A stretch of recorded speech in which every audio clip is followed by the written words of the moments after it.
You don't need to be feeling blue to make this dump and go blueberry and watermelon smoothie using the MioMat.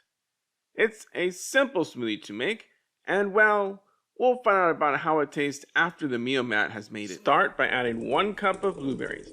I'm using fresh blueberries here, but you could just as well use frozen. Add 2 cups of chopped watermelon. It needs to be chopped so that the blades will chop them up better. And then add water until you reach the fill line, or about 1300 milliliters. Now take off the grinding cylinder, if you had it on, and place the lid on top. Make sure to plug it in, and then you're going to push the select button until you get to the smoothie program.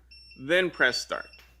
Sit back and relax for 7 minutes and let the MioMat do all the work for you. It will beep incessantly at you when it's done. In this run, I filled that MioMat with too much water. As you can see, the result with the smoothie mixture leaking out the top and running down the sides. But we still ended up with about 5 cups of that luscious blue smoothie mixture.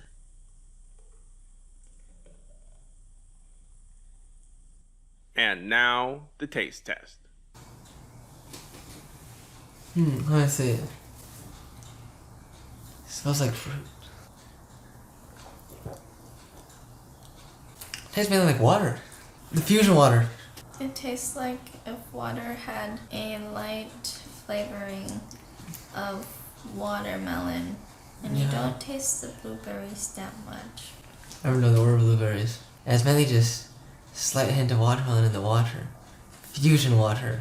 If you added maybe a banana and some honey, maybe flax seeds if you want some, then it tastes more like a smoothie. Better or worse than the strawberry ice cream? Better than the ice cream. Probably.